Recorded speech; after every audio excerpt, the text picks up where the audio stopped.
لے کر آئی ہوں شکاریات سیریز میں ایک اور کہانی جس کا عنوان ہے موت کے منہ میں۔ اس کے مصنف ہیں اختر حسین۔ شکار خان صاحب کی سب سے بڑی کمزوری تھی۔ وہ خود دوستوں کو شکار کے لیے مجبور کیا کرتے تھے، اس لیے اس دفعہ طبیعت مائل نہ ہونے کے باوجود انکار نہ کر سکے اور شکار کی تیاری کرنے لگے۔ نصف گھنٹے بعد خان صاحب باہر آئے تو حلیہ بالکل تبدیل ہو چکا تھا۔ جسم پر چرمی شکاری لباس تھا، پاؤں میں بھاری فل بوٹ اور سر پر دھوپ کا ہیٹ۔ پیٹی کی ایک جانب ریوالور بھی لٹک رہا تھا۔ کارتوسوں کی پیٹی اور رائفل بیرہ لیے ہوئے ساتھ ساتھ تھا۔ اگرچہ سپہر تک واپسی طے پا چکی تھی، تاہم احتیاطاً افطار کا کچھ سامان بھی موٹر میں رکھوا دیا گیا اور تھوڑی دیر میں خان صاحب بھی اپنی شیورلیٹ گاڑی میں ڈرائیور اور بیرے کے ساتھ پارٹی کے ہمراہ شکار پر روانہ ہو گئے۔ یہ قافلہ دن بھر جنگل کی خاک چھانتا رہا، لیکن انہیں کوئی درندہ نظر نہ آیا۔ چھوٹے شکار پر اس لیے ہاتھ نہ ڈالا گیا کہ رائفلوں کی آواز سے شیر چوکنے ہو جائیں گے۔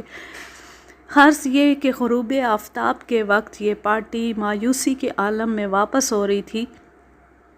گناہ بے لذت کے احساس نے خان صاحب کی طبیعت کچھ زیادہ ہی بدمزہ کر دی تھی۔ موٹریں چلتے چلتے ایک ایسے موڑ پر پہنچی جس کے کنارے تھوڑی سی کھلی جگہ میں ایک مستہ چٹان تھی۔ خان صاحب نے اس خیال سے کہ وقت افطار تک گاؤں تک پہنچنا مشکل تھا یا گاؤں کے زمیندار کے یہاں وہ افطار کرنا مناسب نہ سمجھتے تھے، وہیں ٹھہر کر روزہ افطار کرنے کا فیصلہ کر لیا۔ ہارن دے کر اگلی موٹریں رکوا لی گئیں۔ خان صاحب نے دوستوں سے کہا کہ وہ گاؤں پہنچ کر ان کا انتظار کریں۔ آدھے گھنٹے میں افطار اور نماز سے فارغ ہو کر وہ ان سے آ ملیں گے۔ دوستوں نے تنگی وقت کے خیال سے ساتھ لے جانے پر اصرار نہ کیا اور یہ وعدہ کر کے کہ جب تک وہ نہ پہنچیں گے وہ بھی گاؤں سے آگے نہ بڑھیں گے، وہاں سے رخصت ہو گئے۔ بیرے نے افطار کا سامان جلدی جلدی چٹان پر لگا دیا اور خان صاحب نے پاس بیٹھ کر ہاتھ میں ایک کھجور اٹھا لی اور غروب آفتاب کا انتظار کرنے لگے۔ ابھی مشکل سے 5 منٹ گزرے تھے کہ قریب کی ایک جھاڑی سے ایک شیر چھلانگ لگا کر دھاڑتا ہوا 10 فٹ کے فاصلے پر سامنے آ گیا۔ اس نے اپنے شکار پر جست کرنے کے لیے جسم کو سکوڑا۔ خان صاحب اتنے بہادر، نڈر اور تجربے کار شکاری تھے کہ ایسے نازک وقت میں بھی ان کے اوسان خطا نہ ہوئے۔ انہوں نے شیر کی آنکھوں میں آنکھیں ڈال دیں اور جواباً درندہ بھی انہیں گھورنے لگا۔ دونوں ٹکٹکی باندھے ایک دوسرے کو گھورتے رہے۔ کچھ لمحے اسی طرح گزر گئے۔ خان صاحب نے شیر پر نظریں جمائے ہوئے بائیں ہاتھ سے ریوالور جو ان کی پیٹی سے لٹک رہا تھا آہستہ آہستہ نکالا اور ہاتھ کو گردش دیتے ہوئے سامنے لے آئے، لیکن اسے سیدھا کرنے میں پل بھر کے لیے پلک جھپک گئی۔ پھر کیا تھا؟ ایسا معلوم ہوا جیسے بھونچال آ گیا۔ شیر نے ایک ہی جست میں انہیں آ لیا۔ اس کا پنجہ پیٹھ پر ایسا پڑا کہ خان صاحب گر پڑے اور اس نے انہیں پیٹھ ہی کی طرف سے، اس جگہ سے جہاں پیٹی بندھی ہوئی تھی، منہ میں دبوچا اور اس طرح لے چلا جیسے بلی چوہے کو دبا کر لے جاتی ہے۔ خان صاحب فوری صدمے سے بے ہوش ہو گئے تھے۔ موٹر ڈرائیور اور بیرہ جو ہکا بکا سڑک پر کھڑے اس واقعے کو دیکھتے رہے تھے، ہوش و حواس بجا ہونے پر موٹر میں بیٹھ کر پوری رفتار سے گاؤں کی طرف فوراً روانہ ہو گئے جہاں کچھ دیر قبل خان صاحب کے دوست گئے تھے، تاکہ اس سانحے کی اطلاع کر کے انہیں اس موذی شیر کا پیچھا کرنے کے لیے ساتھ لے آئے۔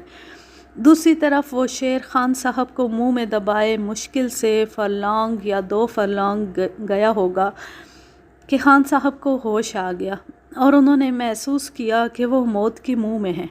اتفاق سے وہ ریوالور جو شیر کے حملے سے پہلے انہوں نے پیٹی سے اپنے بچاؤ کے لیے نکالا تھا، ان کے ہاتھ میں گھسٹتا چلا آتا تھا۔ شیر نے انہیں پیٹی سے اٹھا رکھا تھا۔ وہ زندگی سے مایوس تو ہو ہی چکے تھے، اس لیے بغیر کچھ سوچے سمجھے انہوں نے ریوالور کا رخ شیر کے سر کی طرف کر کے کئی گولیاں چلا دی۔ شیر نے گردن کو زور سے جھٹکا دیا اور خان صاحب جو اس کے منہ میں دبے ہوئے تھے 10 فٹ دور جا گرے۔ شیر انتہائی کرب کے عالم میں زور سے دھاڑا، اوپر اچھلا اور دھم سے زمین پر آ گرا اور پنجوں سے زمین کھرچنے لگا۔ غنیمت یہ تھا کہ خان صاحب دور گرے تھے، ورنہ اس حالت میں بھی اگر وہ شیر کی زد میں آ جاتے تو وہ ان کی تکہ بوٹی کر دیتا۔ کچھ دیر تڑپنے اور ہاتھ پیر پٹکنے کے بعد شیر ٹھنڈا ہو گیا۔ خان صاحب کو شیر کے مرنے کی اتنی خوشی ہوئی کہ زخموں اور چوٹ کا احساس کافور ہو گیا اور وہ دیوانگی کے عالم میں ناچنے کودنے لگے۔ اس ناچ کود میں ان کی انگلی ریوالور کی لبلبی پر پڑ گئی اور ایک گولی جو اس میں باقی رہ گئی تھی نکل کر خود ان کے جسم میں پیوست ہو گئی۔ اس طرح بہت جلد یہ ناچ کود تڑپ اور آہ و بکا میں تبدیل ہو گیا، اور کچھ عرصہ قبل جو کیفیت شیر کی ہوئی تھی وہی اس کے شکاری پر طاری ہو گئی۔ جب وہ پارٹی جو پیچھے رہ گئی تھی خان صاحب کے زخموں سے بہتے ہوئے خون کے نشانات کو دیکھتے دیکھتے وہاں تک پہنچی جہاں یہ حادثہ پیش آیا تھا، تو لوگوں نے دیکھا کہ ایک طرف تو شیر مرا پڑا ہے اور دوسری طرف خان صاحب خون میں لت پت بے ہوش پڑے۔ انہیں موٹر میں لٹا کر بحفاظت قریب ترین ہسپتال پہنچا دیا گیا، جہاں وہ بمشکل 4-5 گھنٹے زندہ رہ سکے۔ انہیں صرف اتنی ہی مہلت ملی کہ یہ کل ماجرا اپنے دوستوں کو بتا سکے۔ اس چھوٹی سی اور زبردست کہانی کے بارے میں اپنے خیالات ضرور بتائیے گا، ضرور کمنٹ کیجیے گا۔ اب میں لیتی ہوں آپ سے اجازت۔ جاں رہیں، خوش رہیں، شاد و آباد رہیں، ہنستے مسکراتے رہیں۔ اس کہانی کا ماخذ ہے سیارہ راجسٹ، اگست سن 1966۔